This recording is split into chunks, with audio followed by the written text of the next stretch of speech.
Hello you guys and welcome back to the Fit channel. In the back we have the one and only Duhamel. What's it? Duhamel Bentley. And then I am here. Today we're gonna get our makeup done. And let me tell you what I'm gonna be utilizing today. So for primer, I'm gonna be using the one size.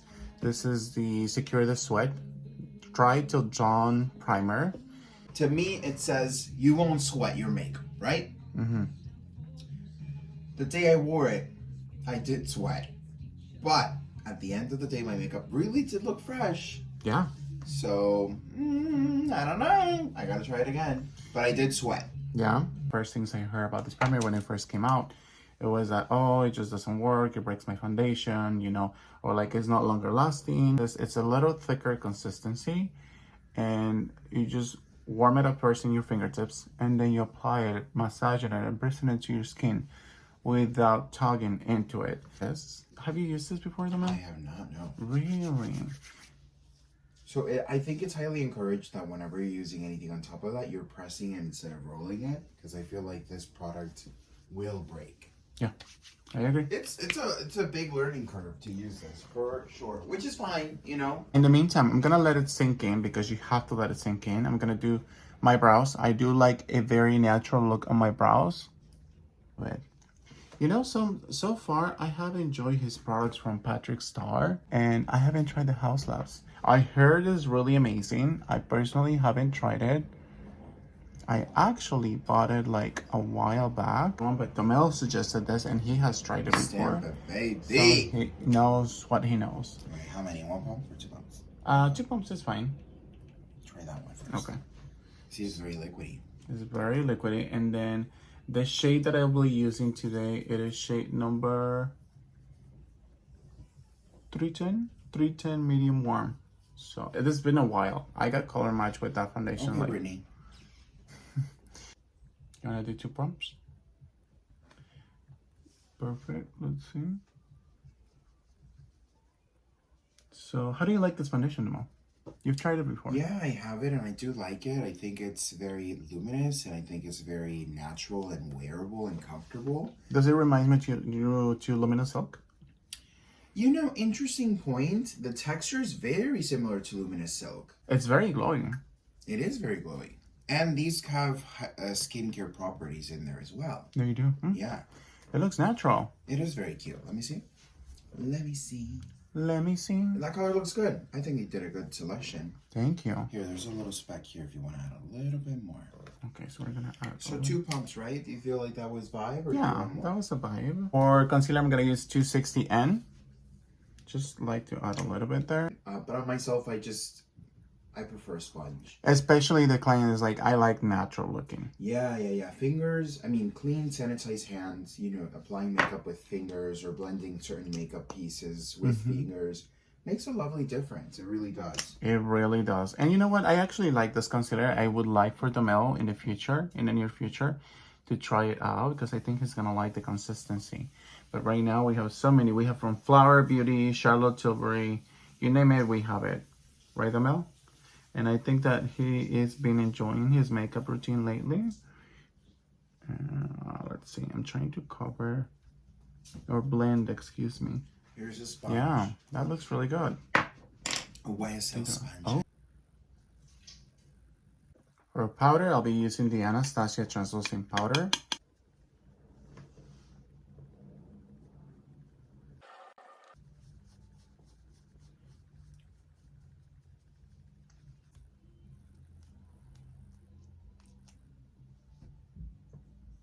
For blush, I'll be using the She's a Doll, picked by the one and only Patrick Tom?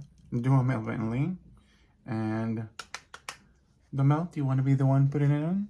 Sure. Mm-hmm. And I like to start kind of dragging it and then kind of feathering it down.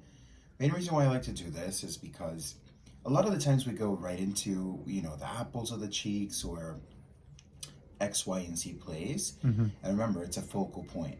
So if you're nervous about blush, which a lot of people tend to be very nervous about looking too blushy, always start back and it will never become a focal point, and you can always blend your way out of the issue instead of placing it, let's say, for example, here, you have the stamp here, now you have to either blend this way and that's going to be too much, or blend this way, and you're gonna get the best fade back here, and you want the best fade in the front, in my opinion.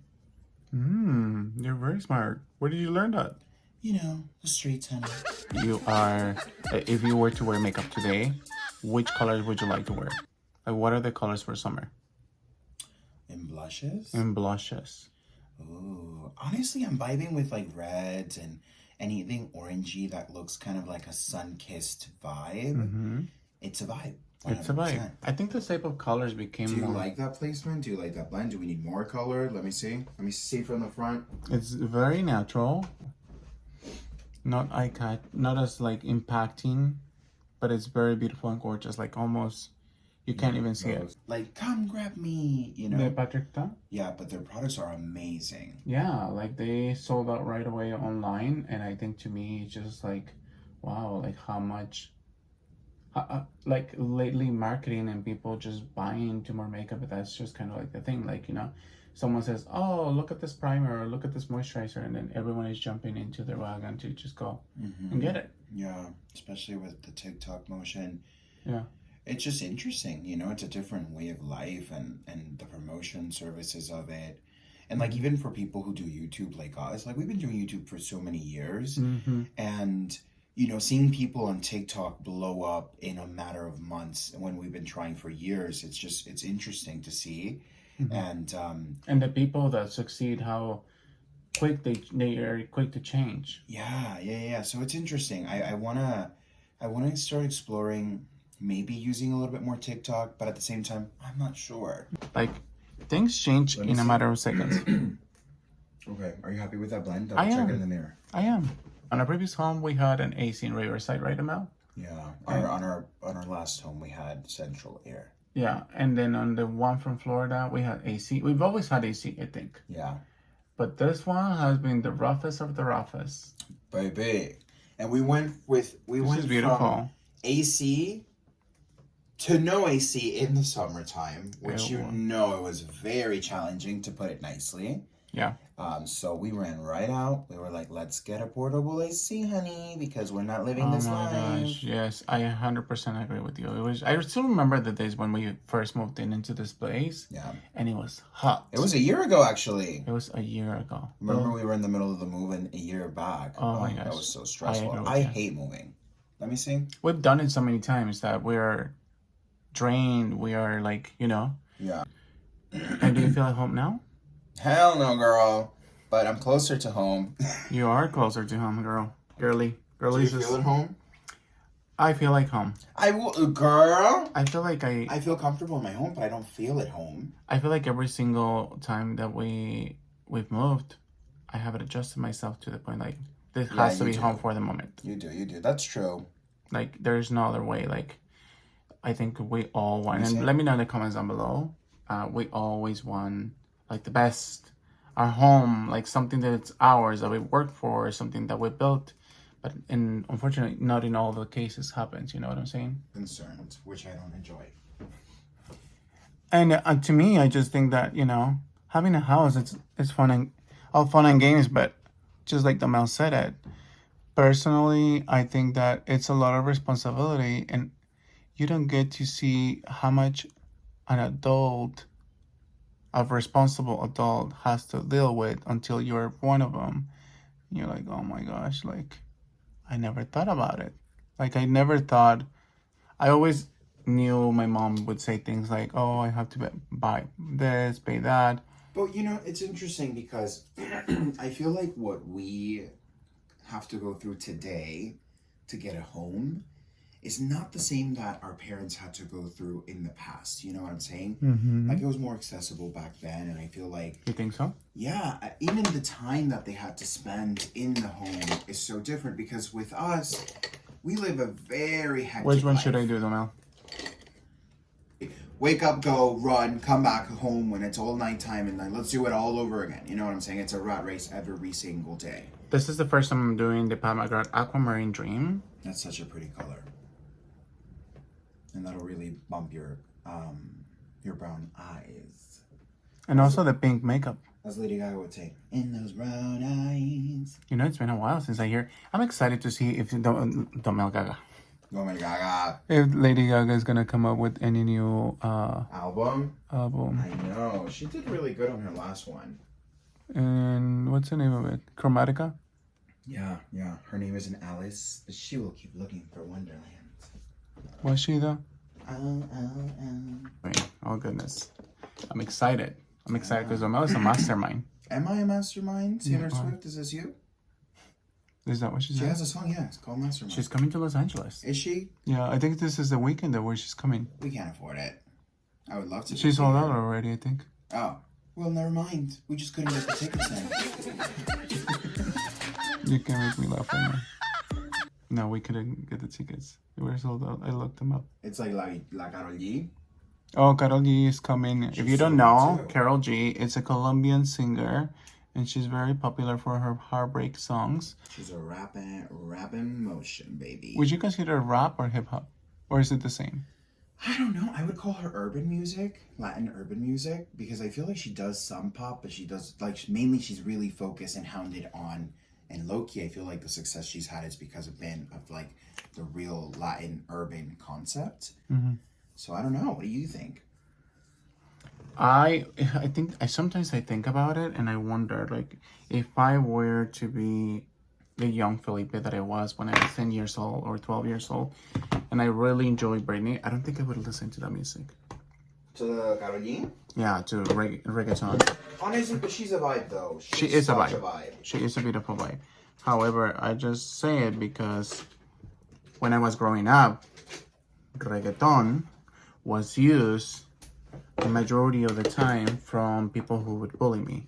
So I do like. Yeah, it was a trigger point. That's true. That's me as well. So when I say also because, and you know, we've talked about this before, but also because people are like, oh, Bad Bunny is such a life changing. He is innovative, and he's definitely opened up minds that probably were not as open like before. And I think truly, because let me tell you something, I personally have experiences and feelings about him because I am from Puerto Rico and I lived in the flesh. You did? You know, a lot of experiences that, you know, he's been praised for and I've been shamed and shammed for. Agreed. So as a straight man, Bad Bunny, you know, for someone who we live our authentic lives every single day, or we try to live our authentic lives, or sometimes even if we're trying to hide our authenticity, people can still see through you and give you a negative definition to your personality. And I feel like I lived, and many of us have lived, a specific experience for being ourselves or even hiding ourselves, and they kind of violating that privacy of us. Not to get too serious, but, you know, this is how we do. And I feel like he got praised for a lot of things. We got bullied and we got, excuse for lack of better terms, but we got effed over for. So to an extent, I would have really appreciated, you know, someone in the community to be able to break those doors and barriers. However, I'm grateful that he's able to present that for younger kids to live an easier life. I will say that. I agree. Where is where's the sponge? Here's a sponge. I just don't like touching skin with makeup because it just gets ruined, darling. Ruined! Okay. Look all the way up to the ceiling. There we go.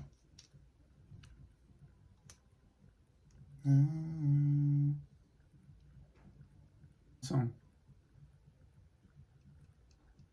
I grew up with. I did not grow up with Madonna. I did not grow up with, like, Michael Jackson. Look all the way up for me, please. I didn't grow up with any of these iconic people, so I never knew them. I remember the day that Michael Jackson died, I was in a Sprint store, and everybody's phone started blowing up. And everybody at the same time started, and I was like, what's happening?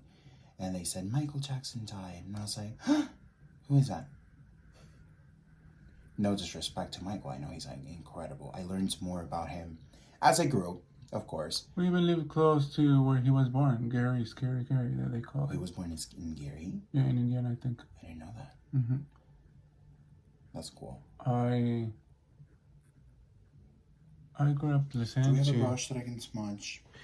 Alright, guys, so after the Mel's beautiful makeup, I think this looks very stunning. So we're gonna use the Sephora London spray.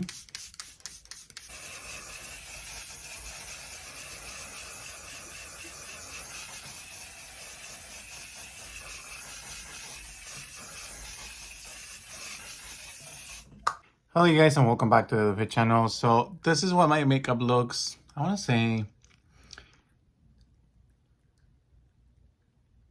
12 hours later. 12 hours later actually, yeah. So the blush is still really good. The mascara that we put on is still good. Anywhere that I put the primer from Patrick Star is definitely keeping through. You can definitely see that it's very sweat and oiliness free. It's just, there's a little highlighter here, but everything else looks really good. So I hope you guys liked the video. Please make sure you subscribe to the channel, like the video, comment down below and subscribe and share the love because we are definitely coming back with Beating the Beast. And that is it. So if you guys have any questions, recommendations, any type of mascaras that you guys want us to wear, to try on, let us know in the comments down below and have a good day today. Thank you guys and I'll see you guys soon.